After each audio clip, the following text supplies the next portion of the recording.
Assalamualaikum warahmatullahi wabarakatuh. Kita bertemu kembali dalam kelas manajemen strategi. Saya akan membahas tentang analisis SWOT.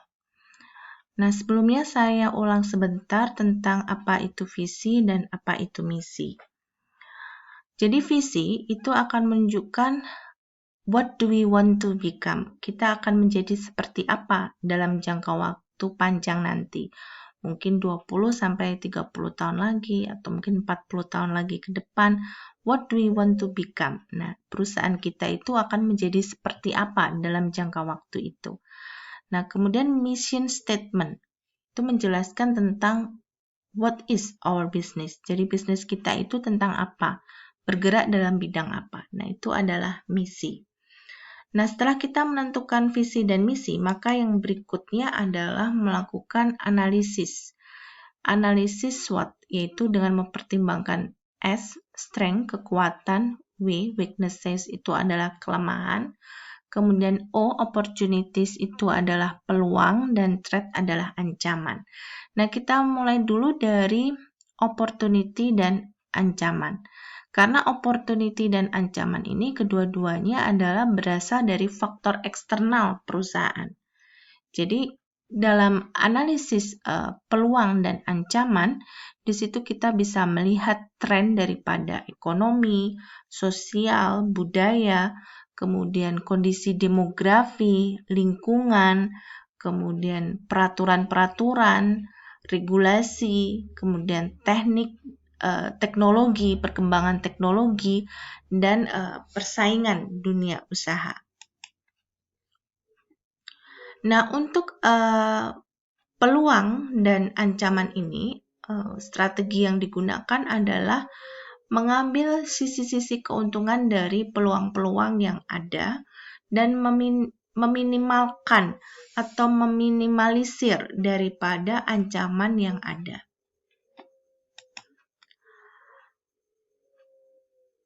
Setelah kita melakukan analisis peluang dan ancaman, yang berikutnya adalah melakukan analisis kekuatan dan kelemahan. Nah, kekuatan dan kelemahan ini berada di dalam diri perusahaan itu sendiri. Jadi, kekuatan perusahaan itu apa? Kelemahan perusahaan itu apa? Jadi, merupakan hal-hal yang dapat dikontrol sehingga dia bisa berkinerja secara bagus atau bahkan berkinerja secara jelek atau rendah. Nah, ini ditentukan posisinya relatif terhadap para pesaingnya dalam industri sejenis. Nah, untuk kekuatan dan kelemahan biasanya itu ada dalam bidang-bidang misalnya manajemen, marketing, keuangan atau akuntansi, produksi, R&D, dan sistem informasi manajemen. Nah, untuk melihat daripada lingkungan internal berkaitan dengan kekuatan dan kelemahan tadi, kita bisa melihat melalui rasio-rasio keuangan, pengukuran kinerja yang digunakan, rata-rata industri, ataupun dengan menggunakan data survei. Nah, kaitannya dengan tujuan jangka panjang, tujuan jangka panjang yang dimaksud di sini dalam perumusan visi itu adalah lebih dari 1 tahun. Jadi, kalau dalam perumusan visi, dia lebih dari 1 tahun itu lebih spesifik lagi dalam jangka yang sangat panjang. Di awal sudah saya sebutkan misalnya 20-30 tahun lagi atau bahkan 40 tahun ke depan. Nah, hasil khusus yang ingin dicapai oleh perusahaan itu dalam jangka panjang itu seperti apa? Kaitannya dengan tujuan jangka panjang, untuk memastikan bahwa perusahaan itu akan berhasil, maka perusahaan itu harus memiliki arah atau provide direction, memiliki arah. Kemudian juga selain itu melakukan evaluasi, menciptakan sinergi, menentukan prioritas, melakukan koordinasi, dan melakukan fungsi-fungsi manajemen dasar, yaitu planning, organizing, leading, dan controlling.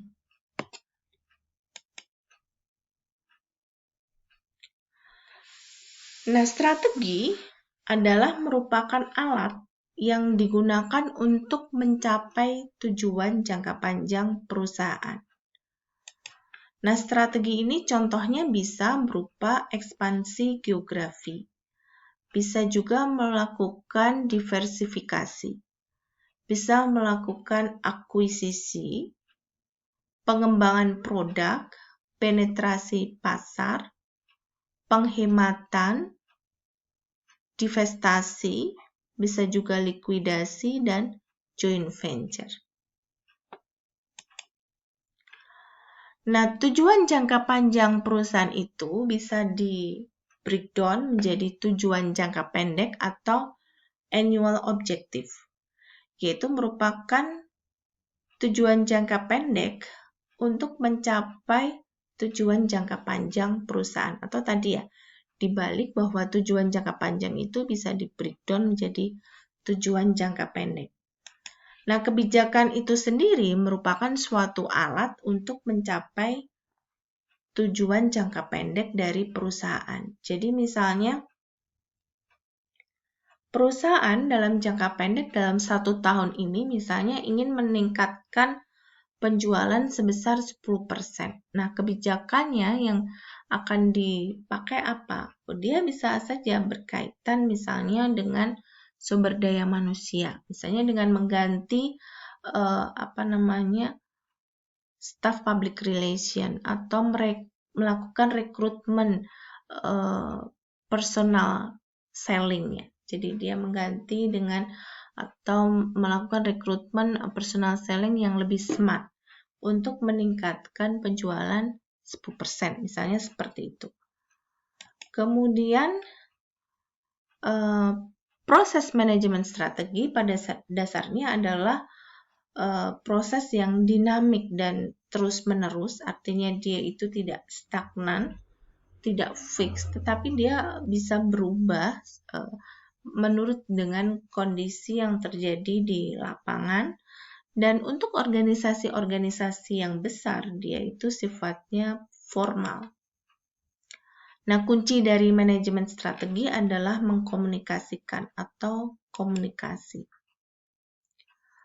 Keuntungan dari penggunaan manajemen strategi itu sendiri bagi perusahaan diantaranya adalah memperkuat komunikasi, kemudian selanjutnya dia akan berada pada pemahaman yang lebih atau deeper understanding.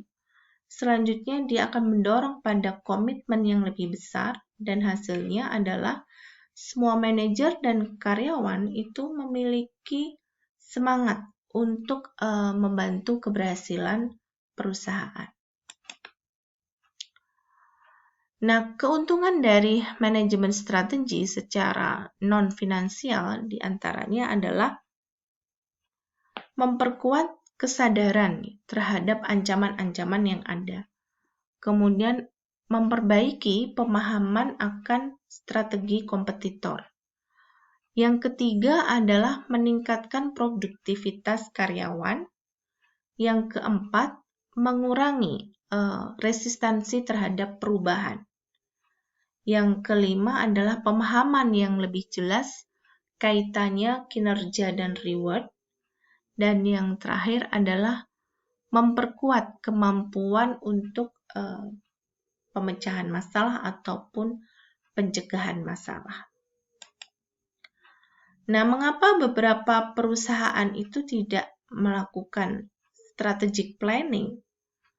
Mungkin hal ini dikaitkan dengan tidak adanya pengetahuan tentang strategic planning. Yang kedua, memang untuk strategic planning dia membutuhkan kerja keras ya, atau firefighting. Bisa juga membuang-buang waktu, dia merasa membuang-buang waktu. Atau terlalu mahal, atau bahkan mungkin malas untuk melakukan. Nah, mengapa beberapa perusahaan itu tidak melakukan strategic planning? Alasan yang lainnya adalah takut terjadinya kegagalan, atau bisa juga dia terlalu overconfidence, terlalu percaya diri dengan kemampuan yang dimiliki. Mungkin juga dia pernah memiliki pengalaman-pengalaman buruk di masa lalu, atau mungkin takut terhadap sesuatu hal yang akan terjadi yang tidak diketahui, atau mungkin juga merasa ada kecurigaan. Nah, itu tadi ya beberapa hal mengapa perusahaan tidak melakukan manajemen strategi. Demikian tadi penjelasan saya untuk bagian yang kedua dari visi, misi, dan analisis SWOT. Terima kasih atas partisipasinya. Kita ketemu lagi pada bab berikutnya. Assalamualaikum warahmatullahi wabarakatuh.